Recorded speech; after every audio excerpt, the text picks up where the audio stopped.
Madame, Monsieur, bonsoir. Merci d'être avec nous. Voici les titres de l'actualité de ce 15 juin. C'est parti pour le bac 2022 pour les filières technologiques et générales. Le top départ a été donné ce matin avec la prestigieuse épreuve de philosophie. Comment les élèves ont abordé cette entame de l'examen le plus populaire? Nous étions au lycée de Mamoudzou où 700 élèves ont philosophé ce mercredi. Nous reviendrons sur le bras de fer qui se poursuit à Mtsamboro entre les habitants de la localité et les autorités. Depuis le projet de reprise en main de l'îlot Mtsamboro, une partie des habitants de la localité s'y oppose fermement. Nous en discuterons avec le maire de la commune, Laïtidine Ben Saïd. Rendez-vous tout à l'heure. Et puis de l'archéologie dans ce 19h avec la semaine européenne dédiée à cet effet. Nous serons à Akwa où les élèves sont sensibilisés par le musée de Mayotte. Akwa et son site Antirakabwara qui n'a pas terminé de faire parler la terre. La liberté consiste-t-elle à n'obéir à personne? Est-il juste de défendre ses droits par tous les moyens? Voilà en partie les sujets sur lesquels les terminales ont planché ce matin pour l'épreuve emblématique du baccalauréat, l'épreuve de philo. Nous étions au lycée Bamana où les opérations se sont déroulées dans un climat de sérénité durant cette journée exceptionnelle. À Mamoudzou, Darwesh Daou, Youssouf Ahmed Matouar. C'est leur H. Les derniers préparatifs sont revus à la loupe par le corps enseignant sous l'œil attentif du recteur Gilles Albou et le proviseur adjoint. Les élèves ont été parfaitement préparés par les enseignants. Tous les professeurs de philosophie sont mobilisés la semaine dernière pour faire ce qu'on appelle du bachaudage. Voilà. Et puis ensuite, en termes de logistique, c'est quand même plus d'une centaine d'enseignants qui sont mobilisés aujourd'hui pour assurer la surveillance dans les salles. En attendant, les candidats cherchent la concentration maximale. Il est vrai que l'épreuve traditionnelle de philosophie se présente toujours avec sa phase de stress inévitable. Je suis très anxieuse, mais il faut savoir que j'ai travaillé tout au long de l'année et j'ai révisé toutes les notions. Et voilà, j'espère que je vais tomber sur une notion que j'aurai apprise, mais après, je ne sais pas. Je me sens bien, mais je ne sais pas ce qui m'attend quand je serai devant ma copie. Pour moi, c'est pas tellement un grand jour. C'est juste un examen que je vais passer, comme tous les autres. Je pense qu'on a eu toute l'année, on a eu nos profs qui ont été là pour nous et on a donné tout notre possible pour être là aujourd'hui. Donc je pense qu'on peut être que prêt et on verra bien comment ça se passe. On aura les résultats et je pense que ça se passera très très bien pour nous tous, je pense, je l'espère. Le baccalauréat n'est pas seulement une affaire des élèves. Tôt le matin, des membres de famille accompagnent ces derniers jusqu'à l'intérieur du lycée. Un apport psychologique qui a toute son importance. S'ils arrivent à bien se concentrer, ils peuvent très bien gérer le temps et obtenir de bons résultats. Plus que quelques minutes pour laisser chacun des candidats face à leur destin. Un destin également partagé avec les enseignants. Il y a eu les cours toute l'année et ils ont eu 2 semaines de bachotage et de préparation aux épreuves avec leurs enseignants.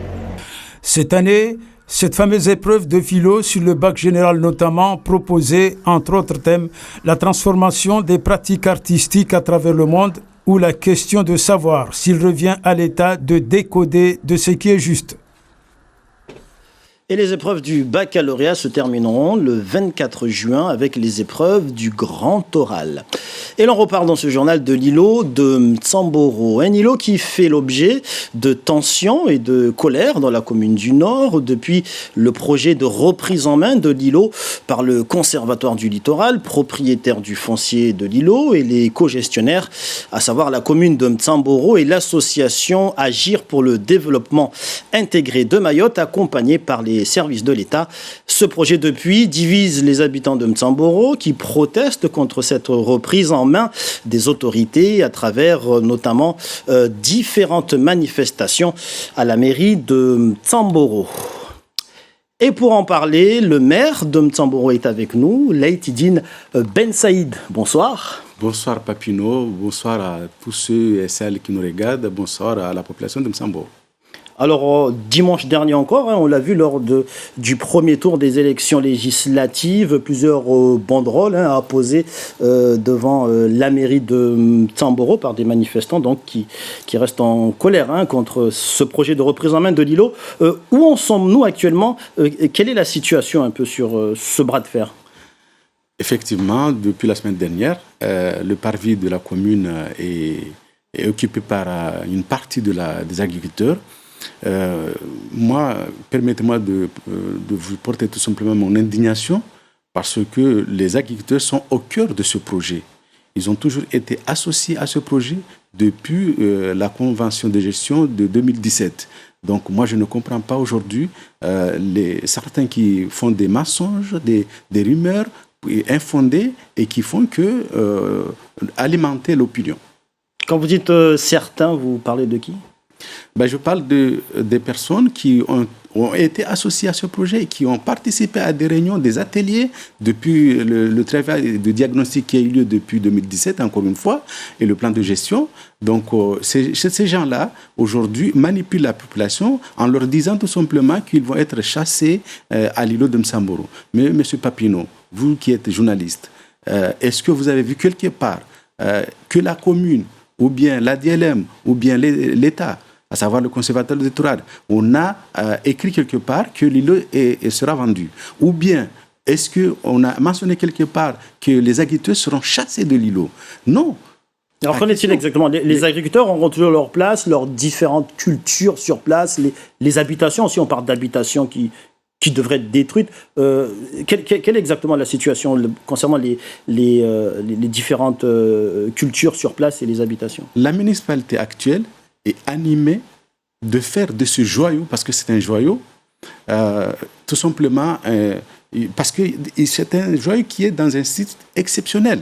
Donc la municipalité actuelle est tout simplement d'accord pour faire en sorte que ce joyau qui était connu comme étant un transit à l'immigration clandestine soit tout simplement un site agro-touristique. Donc, ceux qui vont tirer les ficelles, ce sont les agriculteurs.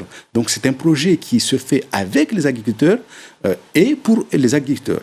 Donc, ils sont impliqués, ils font partie donc, de ce projet, ils sont associés à ce projet. Ils ont toujours été associés à ce projet, et je rappelle encore une fois qu'il n'y aura pas des arrachages, qu'il n'y aura pas l'agriculture ne sera pas menacée, parce que tout simplement, c'est un projet pour eux, c'est un bon projet. Beaucoup sont prêts à dire que c'est un bon projet pour la collectivité, c'est un beau projet pour le Nord, c'est un beau projet pour le Nord. C'est un projet tout simplement atypique, innovant et ambitieux.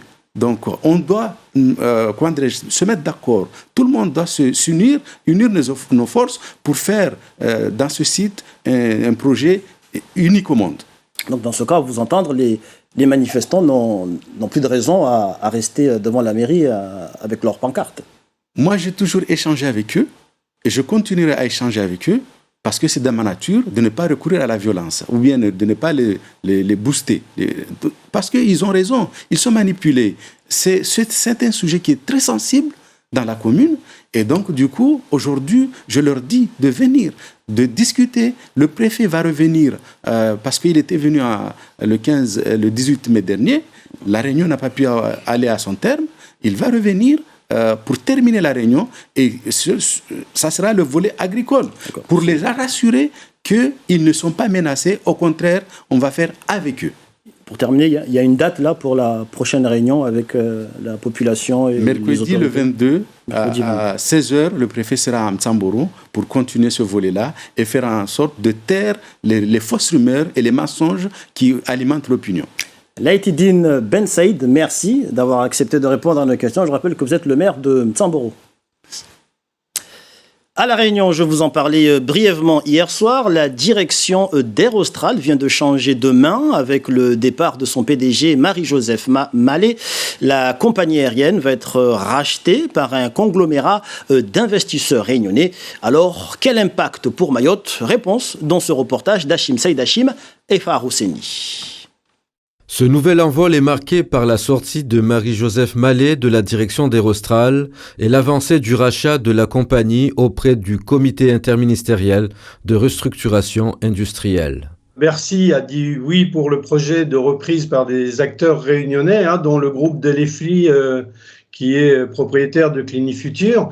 Et je pense que c'est quelque chose qui est très bien engagé, malgré, il y a encore des petites discussions à mener, et puis ça c'est tout à fait normal dans ce genre de choses, puisque c'est quand même un dossier très lourd avec une compagnie Aerostral qui accuse un déficit entre 200 et 300 millions d'euros. Il y aurait une négociation sur la dette, une partie serait effacée, et puis il y aurait un moratoire sur une autre partie.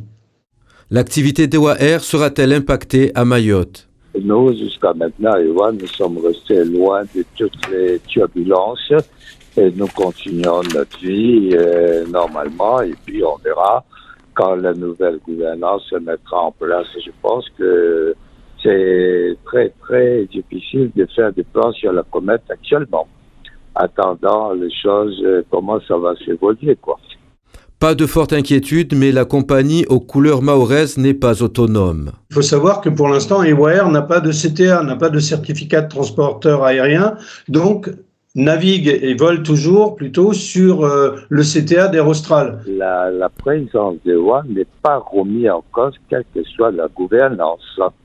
À Aerostral, le changement demain est prononcé. Le rachat au profit d'investisseurs privés devrait être confirmé vers la mi-juillet.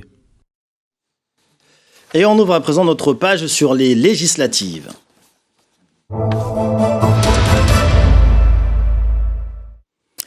Et ce soir, place au débat télévisé pour les candidats qualifiés au second tour dans la première circonscription. Estelle Youssoufa sera opposée à Théophane Narayanin dans la version française. Et pour la version mahoraise, ce seront leurs suppléants qui débattront, à savoir Saïd Kambi pour Estelle Youssoufa et Chris Cordi pour Théophane Narayanin. Kalawadala à suivre à partir de 20h10. Et après avoir discuté des scores du premier tour des législatives, parlons de leur importance, car en fonction de ces scores, les partis touchent de l'argent, des revenus qui leur permettent d'exister, de faire vivre la démocratie. Comment cela fonctionne ? Combien 1% de vote rapporte-t-il à un parti ? Les précisions avec Alexandre Pérou et Justine Weil. Dimanche, ce canton est devenu le plus riche de France. Au premier tour des législatives, le parti animaliste a fait le plus gros score de son histoire dans ce scrutin. Plus de 255 000 voix. Selon la loi, il devrait donc toucher 1,64 € par bulletin, soit un total de 419 000 € par an pendant 5 ans. C'est 6 fois plus qu'en 2017. Une très bonne nouvelle pour la dirigeante du parti. Cet argent, il va nous servir à structurer le parti, à continuer à le développer, et ces fonds publics vont nous y aider et nous aider à nous présenter à nos prochaines élections. Au total, chaque année, les partis se partagent 66 millions d'euros. Ils sont répartis en fonction de leur score au premier tour des législatives donc, mais aussi en fonction du nombre de députés élus, environ 37 000 € pour chacun. De quoi, par exemple, bien aider le Rassemblement national, lourdement endetté. Le parti de Marine Le Pen, qui espère une trentaine de parlementaires, percevrait alors près d'1 million d'euros de plus. Pour d'autres, en revanche, comme les Républicains, le mauvais score de dimanche pourrait être un handicap. Avec moins de députés qu'il y a 5 ans, le parti devrait perdre beaucoup d'argent, avec un plan d'économie à la clé. Il y a des départs en retraite, par exemple, qui ne seront pas remplacés. On demandera aux fédérations départementales également un effort. Mais c'est notre responsabilité de ne pas dépenser l'argent que nous n'avons pas. La dotation peut également être réduite si les partis ne respectent pas la parité homme-femme. En 2017, les Républicains avaient ainsi écopé d'une pénalité d'1,8 million d'euros, soit un tiers de leur aide publique. Et pendant ce temps-là, le président de la République, Emmanuel Macron, est en déplacement en Europe de l'Est, en Roumanie d'abord, où il a passé la nuit avec les soldats français déployés aux frontières de l'Ukraine. Il est maintenant attendu en Moldavie et il a directement répondu à Jean-Luc Mélenchon, qui ironisait sur ce déplacement à quelques jours du second tour des élections législatives. C'est une passe d'armes qui est relatée par Anne Bourse. D'un tarmac à l'autre, En déplacement sur une base militaire de l'OTAN en Roumanie, Emmanuel Macron est aux côtés des soldats français. Mais ce matin, le chef de l'État est encore rattrapé par son duel avec Jean-Luc Mélenchon, qui l'accuse de mépriser les Français en partant à l'étranger à 4 jours des élections. Le président réplique. Il faudra m'expliquer en quoi venir auprès de nos soldats est une forme de mépris. C'est un respect affiché. Donc j'assume, comme d'habitude, tout avec clarté et sérénité. Parce que je pense que notre pays a besoin de clarté et de sérénité aussi. C'est juste avant son départ qu'Emmanuel Macron s'est lancé dans la bataille du second tour des législatives. Une prise de parole sur le tarmac à Orly pour demander une majorité solide. Une mise en scène inhabituelle qui dramatise l'enjeu. En meeting à Toulouse, Jean-Luc Mélenchon n'a pas manqué de riposter. Avant de partir, il nous a fait un sketch sur le tarmac. Alors, ça n'existe pas, ça d'habitude dans la tradition française, il faut donc un peu décrypter. C'est la mode à la Trump. Trump était spécialiste de ça. Avant de monter dans l'avion, il insultait tout le monde et puis il montait dans l'avion. Les deux leaders haussent le ton. La fébrilité gagne de part et d'autre. L'enjeu pour Jean-Luc Mélenchon, être le premier opposant. Emmanuel Macron, lui, veut obtenir la majorité absolue à l'Assemblée nationale. Et avec nous sur ce plateau, Miss Baudine Bakar, bonsoir. Bonsoir Papineau. Alors on l'a vu, la campagne de l'entre-deux tours se transforme en une guerre déclarée entre Jean-Luc Mélenchon et Emmanuel Macron. Oui, Papineau, la bataille est rude car les deux ont en tête un seul mot, la majorité. Et pas n'importe laquelle, notamment pour le chef de l'État, il lui faut une majorité absolue, c'est-à-dire plus de la moitié des sièges et une voix pour pouvoir mieux gouverner. 289 sur les 577. Sinon, Emmanuel Macron sera contraint à des alliances inconfortables qui compliqueront son ambition d'imprimer sa marque sur ce second quinquennat. Donc une majorité relative, le scénario redouté, ça sera une victoire en trompe-l'œil et une négociation de tous les instants dans un système parlementaire où les lois sont adoptées à la majorité absolue. Alors on parle de l'Assemblée notamment, une Assemblée qui est composée de groupes, mais qui forme ces majorités? Alors pour cette législature qui s'achève, il y a 9 groupes plus les non-inscrits, cela fait 10 et pour constituer un groupe, il faut au minimum 15 députés réunis en fonction de leur affinité politique. Mais vous imaginez bien, Papineau, il en faut plus pour pouvoir peser. Et ces groupes politiques jouent un rôle majeur. Les présidents, vous allez le voir, siègent à la conférence des présidents et les commissions sont composées en proportion de l'importance des groupes et le temps de parole est également distribué en fonction de l'effectif des groupes. Et du coup, comment se positionnent nos candidats locaux finalistes pour le second tour? Les choses peuvent évoluer, mais Issa Abdoul a déjà martelé à plusieurs reprises. Il ira du côté de la majorité. Mansour Kamardine, LR, ira probablement siéger aux côtés de son groupe parlementaire. Estelle Youssoufa se décidera au moment venu, mais elle laisse entendre qu'elle n'est pas Macron-compatible ni NUP compatible. Théophane Narayanan opte pour la majorité, quel que soit le groupe. Miss Baudine Bakar, merci pour toutes ces précisions. Et voilà qui met un terme à cette page consacrée aux législatives.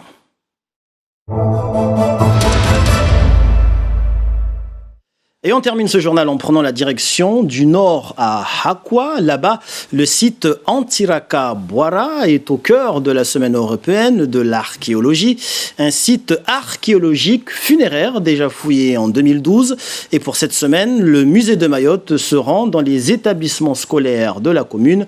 Une mise en place de projets pour faire découvrir l'archéologie aux enfants. Géraldine Louis, Assadi, Razafi Tsehen.